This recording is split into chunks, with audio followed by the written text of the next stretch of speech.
이런 질문으로 설교를 시작하고 싶네요. 여러분 어떤 교회를 찾고 계십니까? 여러분께서 꿈꾸는 교회는 어떤 교회이십니까? 사람들은 오늘날 어떤 교회를 보고 싶어하고 어떤 교회를 찾고 싶어합니까? 시설이 좋은 교회입니까?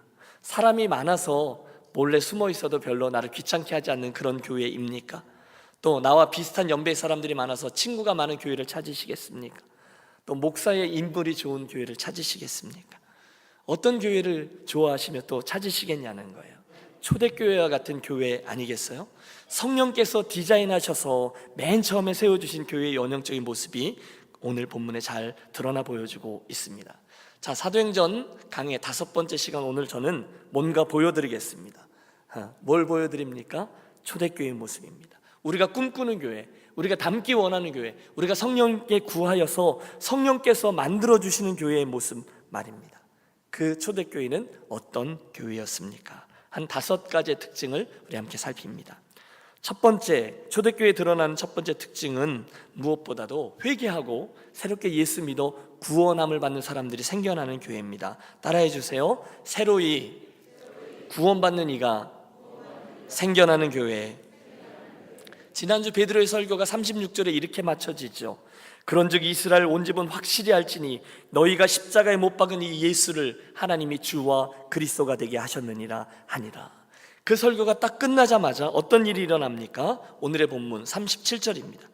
그들이 이 말을 듣고 마음에 찔려 베드로와 다른 사도들에게 물어 이르되 형제들아 우리가 어찌할꼬 하거늘. 38절 계속 보세요. 베드로가 이르되 너희가 회개하여 각각 예수 그리스도 이름으로 세례를 받고 죄의 사함을 받으라. 그리하면 성령의 선물을 받으리니.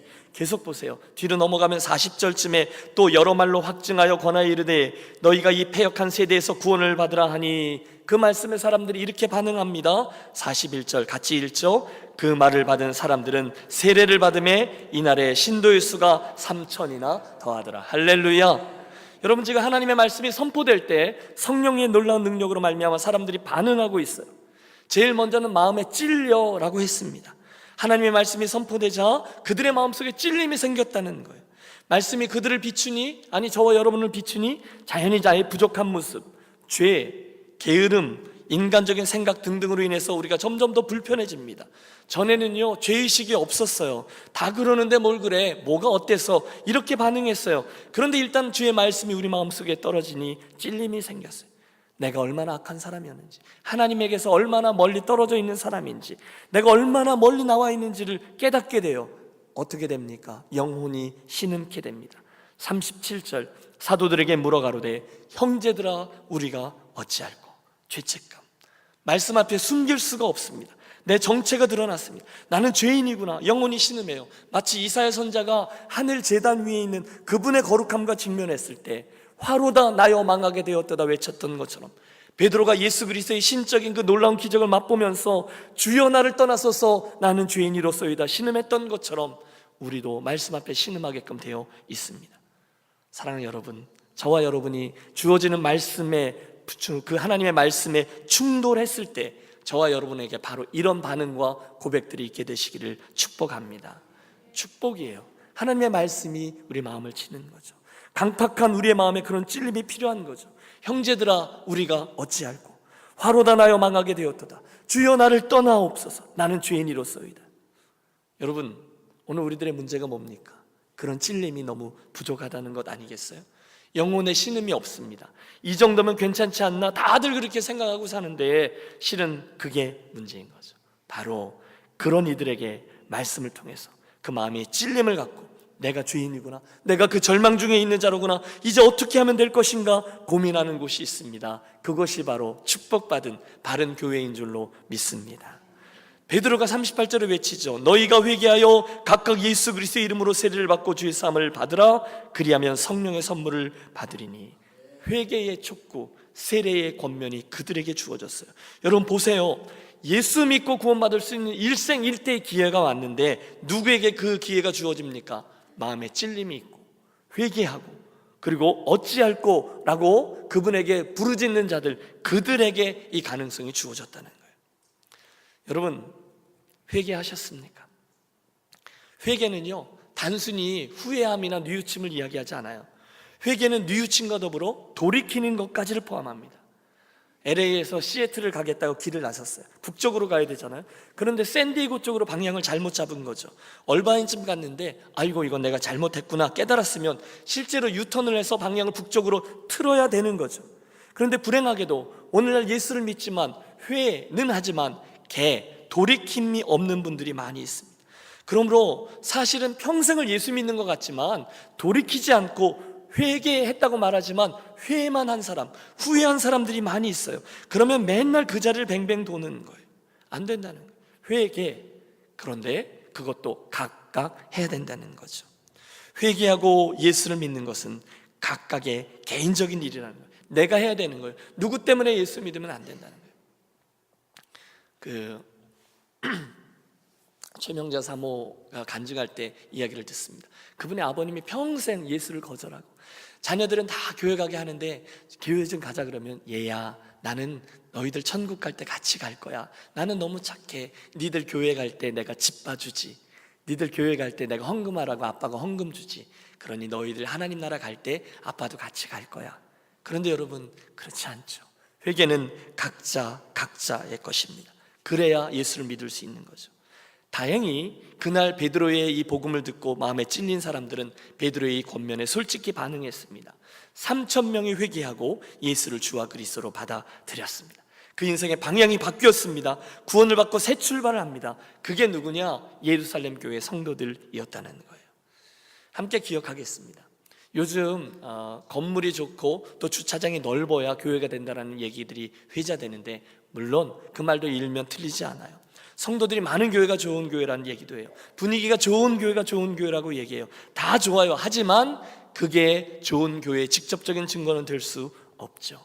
오직 그곳에 하나님의 말씀을 듣고 회개하고 예수님께로 그 인생의 방향을 수정하는 이들이 생겨나는 교회가 바른 교회요, 하나님이 기뻐하시는 교회인 줄로 믿습니다. 아멘 하셨으면 여러분 우리 마음속에 소원을 가지시죠. 하나님 우리 유니온교회에 큰 은혜를 주셔서 회개하지 않은 영혼들이 하나님께로 향하여 유턴하지 아니하고 회에만 이르렀던 이들이 우리 가운데 개까지 포함하여 완전히 주께로 돌이키고 또 우리 때문에 예수를 믿지 않던 이들이 이곳에 와서 예수를 믿고 구원함을 얻어 새 생명이 태어나는 교회가 되게 해 주옵소서. 여러분 우리들의 첫 번째 소원입니다. 두 번째 특징도 있습니다. 따라해 주세요. 본질적인 사역이 진행되는 교회. 그래서 사람들이 모이기 시작했어요. 몇 명이요? 3,000명이라는 거예요. 그럼 여러분 그들이 뭘 해야 되지 않겠습니까? 그래서 했어요. 뭘 합니까? 42절의 말씀을 봐주세요. 그들이 사도의 가르침을 받아 서로 교제하고 떡을 떼며 오로지 기도하기를 힘쓰니라. 여러분 여기 교회가 포커스를 맞추고 본질적으로 진행해야 될 사역들이 드러납니다. 우리 교회의 중요한 원리, 그런 사역에 겹치는 것들이 많죠. 우선 그들은 사도들을 통하여 하나님의 말씀을 배우기 시작했다는 거예요. 그러면 우리도 그렇게 하겠습니다. 여러분 지난주에 강구했지만 우리 유니온교회는 봄과 가을에 늘 양육 클래스들을 개설합니다. 지난주에 공고한 대로 저는 여러분들이 이 양육 클래스 어디든 들어가셔도 꼭 말씀을 배우는 훈련을 해 주시기를 부탁합니다. 6개였죠. 예수님의 사람이라는 클래스는 우리의 신앙의 기본을 점검합니다. 그분이 정말 주이십니까? 부터 시작해요. 마더 와이즈는 3개의 과정 중에 이번에 지혜 편이 열리는데 다양한 삶의 관계들 속에서 하나님과의 나와의 관계, 나와의 관계, 나와 배우자와의 관계, 나와 자녀와의 관계, 나와 세상 속과의 관계 속에서 어떻게 하나님께 같이 걸어가고 어떻게 하나님이 일하시는지를 배우는 과정입니다. 바이블 스쿨, 우리가 구약과 신약을 번갈아 열고 있죠. 성경 자체를 배우는 클래스입니다. 12예언자의 영성은 소예언서 연구를 다루고요, 성서지리 연구는 우리 5월 달에 있는 성지학습 여행을 앞두고 이스라엘의 문화, 역사, 지리를 스토리와 함께 배우는 과정입니다. 마지막으로 학부모 북클럽은 주일 오후에 이제 아이들 어완하는 시간에 학부모님들 저와 함께 책을 읽고 토론하는 시간이 될 것입니다. 틀림없어요 여러분. 처음엔 잘 모르지만 계속 말씀을 연구하고 실험하고 배우다 보면 이게 골치도 아플 때도 있고 어려울 때도 있지만 사실은 그게 우리 신앙의 골격을 세워줍니다. 함께 기억하겠습니다. 교회사를 보면요, 중간중간에 하나님께서 큰 부흥을 주셨던 링크들이 있어요. 그때 특징들이 있는데 첫 번째는 말씀을 되게 사모하는 곳이었고요, 연구하는 곳이었고요, 또 하나는 소그룹 운동이 활발했던 곳이에요. 그러므로 여러분, 하나님의 말씀을 함께 사모하고 가르치고 또 배우는 일에 열심을 내는 유니온 가족들이 되시기를 부탁합니다. 그 다음에는요, 서로 교제하고 교제입니다. 말씀을 가르치고 배우는 일은 하나님과 우리와의 관계라면 교제는 성도와 성도와의 관계를 세웁니다. 그래서 교회에는 이런 소그룹들, 우리 교회로 말하면 사랑팀 또는 전도회, 부서별 사역팀들이 중시됩니다. 하나님의 부흥에는 반드시 작은 교회, 큰 교회 안에 작은 교회, 소그룹 모임들이 활발히 움직였거든요. 제가 지난주에는 오전도회를 갔었고, 어제는 육전도회를 갔었고, 오늘은 사전도회 모임에 제가 가는데요, 모임을 갈 때마다 참 좋아요. 어제도 그 여자분 한 분이, 그 집사님이죠, 자기도 모르게 이렇게 우리 이렇게 모이니 참 좋다라는 말씀을 제가 들었어요. 기억하고 있습니다. 어제만 해도 우리 4개의 사랑팀이 모였습니다. 그리고 바로 카톡방에 이번 모임과 다음 모임에 대해서 보고도 하시고, 또 다음 모임은 어디서 합니다 그리고 쫙 올라왔어요. 너무너무 감사하죠. 제가 유니온교회를 섬긴 지 4번째 해인데요, 그 소그룹 모임들이 점점 더 다이나믹하게 시작되고 있고 또 진행되고 있어서 참 올해가 기대가 됩니다. 피드백들이 들어와요. 여러분, 지난주에 모임을 가셨던 한 사랑팀은요, 첫 번째 모임인데 그 가족들이 마음을 활짝 열고 자기들의 어려운 일들 또는 마음속에 있는 갈등들, 기도 제목들 눈물로 나누고 진하게 교제했다고 자랑하는 이야기를 듣습니다. 제가 너무너무 기쁘죠. 그거죠. 여러분, 함께 기억하겠습니다. 우리들의 교제는 사랑하고 간증하고 격려하고 기도하고 섬기고 챙겨주고, 그래서 우리들 믿음의 여정에 도움이 되는 교제를 의미합니다. 축복합니다. 여러분들이 모이시는 소그룹들마다 성령의 하나님, 그분의 강권하시는 역사로 인해서 삶이 나뉘어지고 격려를 받고 세워주고 기도하고, 그래서 끝나고 집에 갈 때 참 좋다, 하나님 참 감사합니다, 이런 소그룹들로 세워지기를 예수님의 이름으로 축복합니다. 그러면 애를 쓰셔야 돼요. 우리도 애를 써야 되지만 각 사랑팀원들도 애를 쓰셔야 되는 거죠. 가르치며 교제하며, 그 다음은 떡을 떼며입니다. 따라해주세요. 떡을 떼며. 그들은요, 모일 때마다 영적인 것만 하지 않았어요. 대신 그들은 함께 먹는 일도 잘했습니다. 물론 여러분, 열심히 함께 먹었지만 또 먹자파는 아니었다는 것을 기억하셔야 돼요. 이게 중요해요. 그들은요, 먹기 위해 교제하지 않았습니다. 대신에 교제하기 위해서 먹었습니다. 이 순서가 바뀌면 곤란합니다. 어떤 교회는요, 먹는데 생명을 거는 교회가 있습니다. 소그룹도 있어요. 먹는 게 굉장히 중요하지만 모든 초점이 그냥 소그룹 모임에 가면 일단 치카치카치카 해서 부엌에 소리 나고 된장 끓이는 냄새 나고 막 그러는데, 그것까지는 좋은데 소그룹 모임 하는데 그 주인집 그 집사님이 왔다 갔다 하고 기도하자 그러는데 일어나서 치치 끄고 오고, 안 되는 거죠. 여러분, 먹기 위해 교제하는 게 아니라 교제하기 위해서 먹는 거죠. 여러분, 우리 교회에 식당 봉사 팀이 있습니다. 여러분, 우리 교회는 식당 봉사 굳은 일인데 자원하는 분들만 하는 거 아시죠? 그러니까 나는 그거 식당 봉사 못합니다 그런 분은 안 하셔도 되는 거고, 자원하는 분들만 하세요. 그런데 보면 다 힘든 일들이지만 그 일은 특히 굳은 일이잖아요. 그리고 잘 티 안 나잖아요. 뭘 해보셨어야 알죠, 그죠? 근데 여러분, 다 귀하지만 특별히 그 일을 하면 분들은 고대해요. 그리고 잘 티도 안 나고. 그러니까 예배 부탁입니다. 또 한번 부탁하는데, 예배 끝나고 우리가 식사하고 그러는데 여러분, 주는 대로 잘 먹기로 하겠습니다. 네? 더 맛있는 거 아니에요. 음식이 왜 이래? 여러분, 그런 얘기 하시는 분은요, 나가서 사 드세요. 아니면 집에 가서 맛있는 거 해 드시고, 교회에서는 최소한으로 간단하게 간소화하고요, 교제하는 일에 애를 썼으면 좋겠습니다. 그들의 사역들, 첫째, 사도들의 가르침, 둘째, 서로 교제, 셋째, 떡을 떼며. 하지만 4번째 본질적인 사역이 중요하죠. 오로지 기도하기를 힘쓰니라. 여러분, 이게 중요합니다. 성도들은 은혜 받은 후에 기도에 힘썼어요. 그러자 43절에서 보듯이 그 기도의 능력으로 인해서 기사와 표적이 나타났습니다. 할렐루야. 여러분, 교회들이 실수하는 바가 있어요. 그것은 교회를 잘 기획하고 준비하고 세련되고 멋진 조직으로 만들려고 애를 씁니다. 효과적으로요. 하지만 본문에서 배우는 게 있는데, 우리가 가장 집중해야 될 것은 그게 아니라 말씀과 교제와 기도라는 것입니다. 본질적인 생명이 되살아나는 사역들이 분명히 있어야 된다는, 그걸 열심히 하는 거예요. 자, 좋은 교회의 2번째 특징이죠. 따라해주세요. 본질적인 사역이 진행되는 교회. 네. 초대교회 세 번째 특징이 그 다음에 나타납니다. 그래서 그 사역의 결과 자연스럽게 43절 말씀을 봐주세요. 사람마다 두려워하는데 사도들로 말미암아 기사와 표적이 많이 나타나니. 여러분, 교회가 성령의 능력에 사로잡히고요, 본질적인 사역에 집중하자 자연스럽게 그 결과로 하나님의 능력과 기사와 표적이 나타나는 거예요. 여러분 생각해 보세요. 말씀이 있어요, 교제가 있어요, 기도가 있어요. 그러자 하나님의 능력이 나타나지 않을 수 없죠. 물론 그들은 없는 것도 많아요. 건물도 없었습니다. 조직도 없었습니다. 교파도 없었습니다. 하지만 한 가지 분명한 것이 그들에게 있었는데 바로 그것이 성령의 역사였다는 거예요. 다음 시간에 우리가 3장을 여는데요, 3장을 열자마자 베드로와 요한이 성전 민문에서 40년 된 안진뱅이를 일으킵니다. 그 다음엔 아나니아와 삽비라, 성령을 속이다가 그 자리에서 죽는 끔찍한 결과를 맞습니다. 잡혀간 사도들이 감옥에서 천사들과 함께 탈옥에 성공합니다. 많은 표적과 기사가 계속해서 드러나는 거예요. 이게 교회죠. 특별히 저는 말씀과 기도의 능력에 집중하고 싶습니다.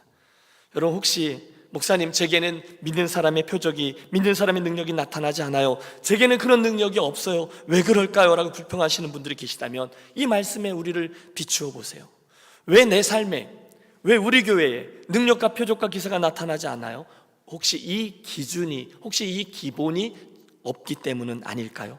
말씀과 기도와 또 부르짖음, 이것이 약하기 때문이 아닐까요? 아니, 반드시 그렇죠. 사랑하는 여러분, 선한 욕심을 내시죠. 말씀을 더 사모하고 배우시고 그것을 붙잡고 믿음으로 기도하면 거기에는 반드시 하나님의 능력이 나타나게 될 줄로 믿습니다. 우리 교회에도 사람이 변화되는 사람들이 있어요. 여러분, 우리 안에도 우리 많이 변했어 느끼는 분들 있으시죠? 여러분, 그런 기적이, 그런 표적이 그냥 나타나나요? 그렇지 않아요. 성령의 역사와 함께 일어나죠. 기도하는 이들, 그들은 기적과 표적을 알아채요. 그거 기도하지 않으면 하나님이 주신 은혜로 무엇인가 놀라운 일이 일어났는데 그게 하나님이 주신 기적인지도 몰라요. 기도하지 않으면요, 그냥 우연히 일어난 것인지를 아는 거죠. 자, 세 번째 특징이요, 능력과 기사가 나타나는 교회. 초대교회가 그랬다는 거예요. 그러니 여러분 한번 상상해 보세요. 그런 교회가 얼마나 재밌겠어요. 기도하면 하나님이 역사하시고 능력을 드러내시며 표적이 나타납니다. 자연히 주변 사람들이 두려워하지 않겠어요? 교회가 세상 사람들이 갖고 있지 못한 뭔가를 가졌잖아요. 외적인 분업뿐이 아니었어요. 이제는 네 번째는 교회 공동체 사람들, 인사이드의 변화를 말합니다. 핵폭탄과 같은 사랑의 변화가 일어났다는 거예요. 44절, 믿는 사람이 다 함께 있어 모든 물건을 서로 통용하고 재산과 소유를 팔아 각 사람의 필요를 따라 나누어 주며. 여러분, 그림을 그려보세요. 함께 말씀을 배우며 교제하며 또 사랑을 하고 떡을 떼며 기도했더니 공동체가 점점 더 자라나고 하나님을 체험하고 끈끈해집니다. 사랑이 일어납니다. 함께 예수를 믿는 이들의 동지애가 형성됩니다. 부자와 가난한 이의 차별이 없어지기 시작합니다. 그러자 놀라운 일이 일어납니다. 케어하게 됩니다. 자기 안에 이기심을 억누르고 자기 안에 있는 물질들을 나누기 시작합니다. 여러분, 우리 알아요. 주머니에 있는 10불짜리 하나 꺼내놓고 다른 사람들에게 흘려보내고 나누는 게 결코 쉽지 않아요. 그런데 그 엄청난 일이 일어났다는 거예요. 여러분, 사람들이 왜 이기적이 되죠? 사랑이 없으니까. 사랑이 없으면 누구나 자기 것에 집착해요. 자기 것만 바라봅니다. 절대 내어놓지 않아요. 그러나 사람이 은혜를 받고 그 마음속에 사랑이 생기면, 기쁨이 생겨나면, 은혜를 체험하면 신이 나는 거죠. 내 거에 집착하지 아니하고 돈과 재물보다 더 귀한 예수님을 알게 된 후에 내 꽉 잡고 있던 손들을 더 이상 집착하지 않고 흘려보내게 되었다는 거예요. 여러분, 그날 3,000명이 예수를 믿게 되었는데 그 사람들이 그날 우리가 개척교회 세워야지 예상하고 모인 게 아니라 갑자기 모이게 된 사람들이었다는 것을 주목하십시오. 그 중에 많은 사람들은 며칠간의 절기를 지키기 위해 여행하러 그 예루살렘에 왔다가 뜻하지 않게 성령을 목도하고 성령을 체험하고 그 모임 속에서 교회가 된 사람들이거든요. 그러니 여러분, 어떤 이들은 머물 곳이 마땅치 않았을지도 몰라요. 어떤 분들은 실질적인 도움이 필요했겠죠. 생필품, 잠자리, 음식. 그러자 재산이 있던 이들이 기꺼이 자기들의 것들을 가지고 나와 사도들 앞에 내옵니다. 그것들을 필요를 채웁니다. 옷도 가져다 주고, 어떤 이들이 이것저것 팔아서 사도들 앞에 내놓아 필요한 이들을 위해 사용해달라 했습니다. 여러분, 바로 여기서 공산주의가 시작된 것을 아십니까? 하나님의 사랑 빼놓고는요, 그들이 그 개념을 가지고 와서 유토피아를 만들려고 했어요. 하지만 하나님의 사랑이 빠지자 공산주의자들이 만들려고 하는 유토피아는 성취되지 못했죠. 결국 여러분, 교회는요, 어려운 형편의 다른 교회들을 돌보는 긍휼한 마음, 사랑의 마음으로 섬기기 시작했어요. 사랑의 변화가 있는 교회, 여러분, 유니온 교회가 그런 교회로 더 잘 세워지시기를 축복합니다. 그래서 마지막 특징입니다. 우리 함께 46절의 말씀 합독하겠습니다. 날마다 마음을 같이하여 성전에 모이기를 힘쓰고 집에서 떡을 떼며 기쁨과 순전한 마음으로 음식을 먹고. 초대교회는요, 순전한 모임으로 모이는 교회였다는 거예요. 날마다 마음을 같이하여 모이기에 힘썼어요. 날마다라고 했어요. 모이는 게 좋았거든요. 여러분, 교회 안 좋으면 잘 안 모이잖아요. 그런데 교회 좋으면 잘 모이잖아요. 당연한 거예요. 어떤 교회가 좋은 교회죠? 예배 끝났어요. 저쪽 가서 밥 다 먹고 할 거 다 했는데 성도들이 집에 안 가는 교회, 그게 좋은 교회죠. 좋은 교회예요. 반대로 예배가 끝나고 저희 가서 밥 먹고 1시 땡 되면 휑하니 교회가 사라지는 교회, 그 교회는 은혜 없는 교회입니다. 한 가지 더, 문제는 모이기를 좋아하고 힘쓰는데 그때 그 모임의 목적이 순전한 모임이어야 된다는 거예요. 보세요, 초대교회 성도들은요, 순전한 마음으로 모여 음식을 먹고 하나님을 찬미했습니다. 그게 중요해요. 순전하지 않은 모임들도 있어요. 여러분, 교회라고 해서 모였는데 다른 목적을 가지고 모인 공동체도 있습니다. 또 늘 여러분, 작은 교회든 중간 교회든 소위 말하는 대형 교회든 그 갈등의 핵심에는 늘 누가 그 실세냐, 누가 주도권을 잡느냐, 거기에 있습니다. 여러분, 그건요, 사탄이 하는 방식이에요. 사탄의 관심이 거기에 있거든요. 내가 지극히 높은 자와 비길이라, 내가 그 파워를 잡겠다는 거예요. 어디 가보면 누가 실세인지 이게 드러나는 교회가 있어요. 누가 실세가 되어야 되는지 거기에 관심 있는 거에 관심 있는 사람들이 보여요. 여러분, 누가 실세죠? 교회는 누가 실세가 되어야 되죠? 네, 언제나 예수 그리스도, 그분이 실세인 줄로 믿습니다. 회의하다가 의견이 달라질 수 있어요. 그러면 성경을 찾는 거죠. 우리 교회 당회원들 아직까지 한 번도 그런 적이 없는데 의견이 갈려요? 그러면 잠깐 쉬는 거죠. 그리고 성경에서 어떤 말씀의 원리가 이 상황에 적용될 수 있는가 찾는 거죠. 그게 순전한 모임입니다.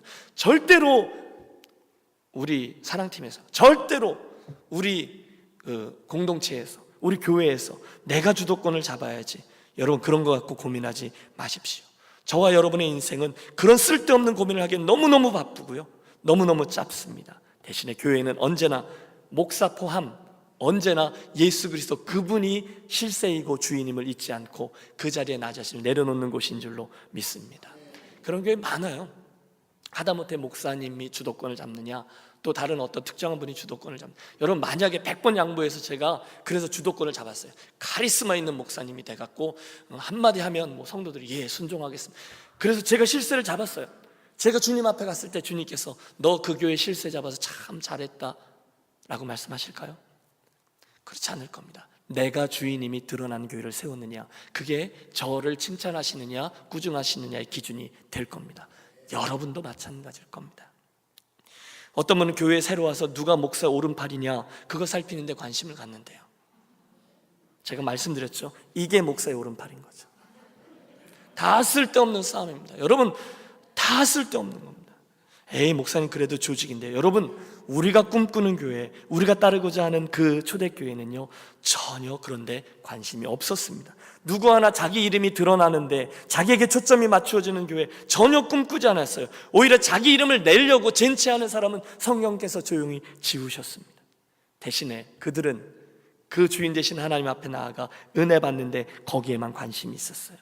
어떻게 그럴 수 있었을까? 이유는 하나입니다. 진짜를 보았거든요. 지난 시간에 말씀 아닙니까? 성령께서 그들 가운데 임재하시고 성령께서 역사하시니까 자기들의 마음이 뜨거워지는 것을 경험했어요. 자기들의 입에서 하나님의 큰일 말하는 게 난곳 방언으로 증거되는 것을 그들이 경험했어요. 그러니 그들 겸손해질 수밖에 없어요. 가짜들, 쓸데없는 것들, 그런 것들을 쫓을 여유가 그들에게 없어요. 그럴 시간도 없어요. 여러분, 함께 기억하겠습니다. 순전한 마음으로 떡을 떼며 교제했다고 했어요.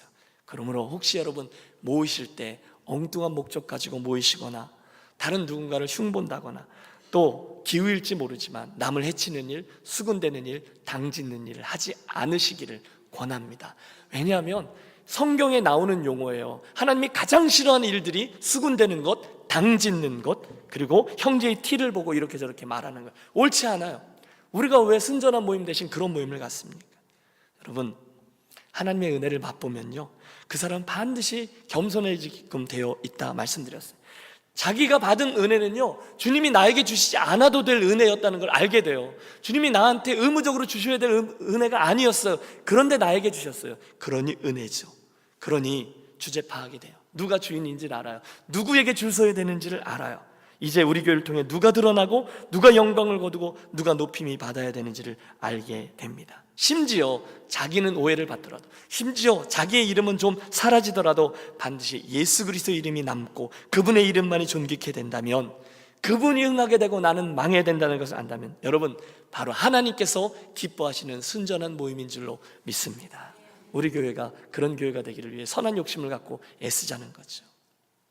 결국 그렇게 나아간 교회가 어떻게 됐습니까? 오늘 본문의 47절 마지막 말씀도 우리 함께 큰 소리로 합독하겠습니다. 하나님을 찬미하며 또 온 백성에게 칭송을 받으니 주께서 구원받는 사람을 날마다 더하게 하시니라. 할렐루야. 여러분, 그러니 그런 교회를 하나님이 어떻게 그냥 두시겠어요? 세상이 갖고 있지 못한 것을 갖고 있는 신비한 공동체거든요. 세상이 중요하게 여기는 가치와 그런 별 이런 것들이 아니라 하나님 나라의 가치가 중요시 여겨지거든요. 하나님의 영광이 드러나는 매력적인 교회거든요. 영혼이 구원함을 받고 사람들이 바뀌는 생동감 있는 교회거든요. 본질적인 사역들만 중시되고 진행되는 거거든요. 그 결과 하나님의 기적이 일어나고 표적이 일어나고, 사람들은 인사이드에서는 사랑의 변화가 일어나고 밖으로는 점점 더 순전한 모임이 일어나고 사람들이 더해지는 교회거든요. 그러니 여러분, 당연히 세상 사람들이 신기하다, 두렵다, 칭송할 수밖에 없죠. 야, 요즘 예루살렘 거기 어디 가면 이상한 사람들이 모인다며, 모이면 그 사람들 익사이드 가게 된다며, 알 수 없는 기쁨으로 찬양한다며, 은혜가 넘친다며, 그 사람들이 기도하면 병자들이 일어난다며, 가난한 사람들이 오면 사랑으로 케어해 준다며, 거기만 가면 인생이 바뀐다며. 할렐루야. 우리가 그런 이야기를 들어야 되지 않겠냐는 거예요. 그러니 그 교회가 어찌 잘 되지 않을 수 있겠어요? 어찌 그 교회가 잔치집처럼 되지 않겠어요? 여러분, 이 마지막 귀절에요, 저에게 가장 감동적으로 오는 귀절은 이겁니다. 이 모든 일들이 일어난 결과 무슨 일이 일어났어요? 주께서 구원받는 사람을 날마다 더하게 하시니라 하셨어요. 여러분, 이 귀절에 주께서 구원받는 이들을 날마다 더하게 하시니라, 주어가 뭐죠? 주께서입니다. 결국 그 교회 부흥을 누가 이끌었다는 거예요? 주님이 하신 거예요. 성령 하나님의 역사로 부흥이 주어졌어요. 이게 진정한 부흥이죠.